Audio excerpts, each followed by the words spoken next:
Guys, welcome back to another video, and in this video I have found a solution to get through that 100 of set currency limit of the money changer that I went to last time. So if you didn't watch my previous video, I had this rant about this one money changer that when you try to buy a certain currency, like I did because I'm a collector, I only wanted to buy small denominations, right? They have this policy called this minimum of 100 of said currency. So what this means is that I have to buy 100 of that currency that I want to buy if I'm trying to buy a banknote from there, obviously. But me, I only wanted to get a lower denomination banknote because it's for my collection.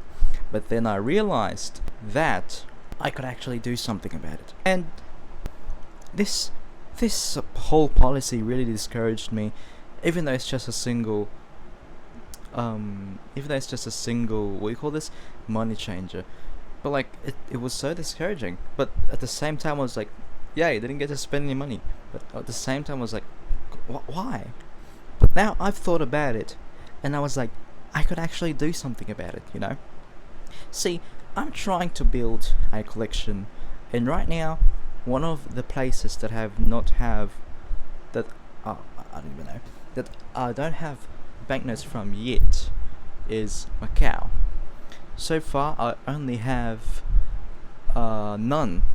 I only have a coin from Macau, and I've wanted to get a Macanese Pataka banknotes for a while now. And ever since I saw that money changer and they have Macanese Patakas, I was like, wow, can I buy from them?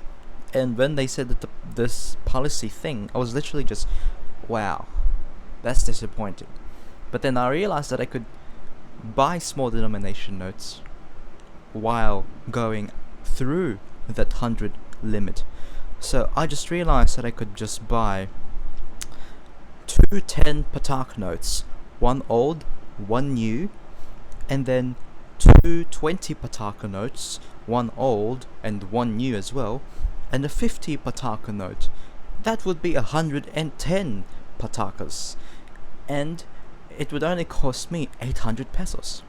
So I literally just went through the limit without having to buy an actual 100 Pataka note, and I even bought all the new versions of the banknote.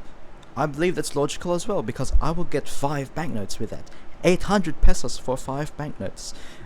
Isn't that a good deal? 5 banknotes for 800 pesos? Maybe it's just me, but yeah.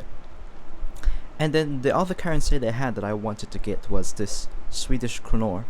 So they only had 2 20 kronor notes and 2 100 kronor notes, and the limit for that was also 100. So what I could just do is get the 120, because it will only cost me 800. Yeah, 800. It would only cost me 800. And then when they have 50 kronor notes, I could just buy 2 of them. So it's the 100 minimum. And that would only cost me 500. 2 notes, 500. Or 600. I don't know, the rate changes. And I was like, I wasn't really thinking, you know, like I could just actually do that. The only problem was I didn't have any money. So that was one of my problems, which is why I'm trying to save up. But right now I have a lot to pay for, especially at school. We have this tax thing in our classroom. It's just class funds, nothing to worry about, like shady stuff going on. And since Christmas is coming, our school have organized a Christmas concert, and you know, I'm one of the people that's gonna perform there, and we're gonna go to this studio to practice because the school doesn't really maintain their instruments. So it's like we really have to find a solution, and one of the solutions we have at the moment is to go to a studio outside of school, and thankfully it's just near the school, so I could get home easily. But the only problem is we have to do it outside of school. But that's the logical solution right now, especially because the school doesn't maintain their instruments, yet they have a lot of money, and the tuition is so high. I was like, where is our X amount of money even going to? Why am I even paying for this other than education, getting education? I think they should also start funding the instruments as well, funding the music club. So yeah, not just the music club as well. I want them to fund the other clubs as well. I believe it will probably open up more opportunities, or like it will probably bring even more students in because of these clubs in the school. If they want more students, if they want to have more money, then they should fund these clubs so that the students would be interested to go into one of these clubs, and they would have a reason other than education to go to this school. So yeah, I believe that it will be a win-win for both. You get more money, the school gets more money, and the students would be doing what they love at school. It's a win-win, obviously. But yeah, back to what I was talking about. I believe it's a great solution that if I just buy small denomination notes that go until 100, like 210 Pataka notes, all the new designs, and the 220 Pataka notes, also in all the new designs, and the 50 Pataka note it's the old design. I believe it would be a great solution because I'm also trying to build up like a small set as well. I also want to buy 100 Pataka note itself because it's only 700. Yes, it's 700. It's 100 Pataka, but it's 700. And I was like shocked, like why isn't it like, I don't know, over 1,000 or something. So yeah, I think I will try to do that if I ever go back to that money changer. But at the moment, I don't think I'm going to be buying any banknotes for this month.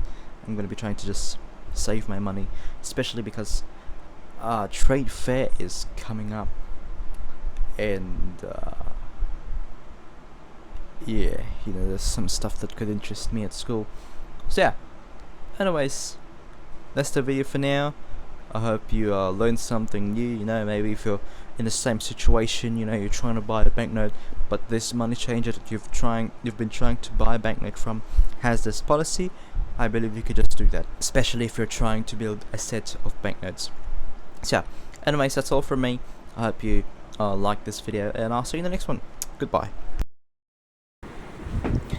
Oh hey guys, I forgot to mention that Macau has two banks printing their banknotes. That's BNU, Banco Nacional Ultramarino, and Banco de China, or Bank of China. Now, these are two private banks, and they print the banknotes of Macau. This is the same situation for Hong Kong. Hong Kong has the Bank of China, HSBC, and Standard Chartered printing the banknotes. Now, I'm not going to explain why it's like this. It's a lot of history. It's just, I'm not going to explain it. So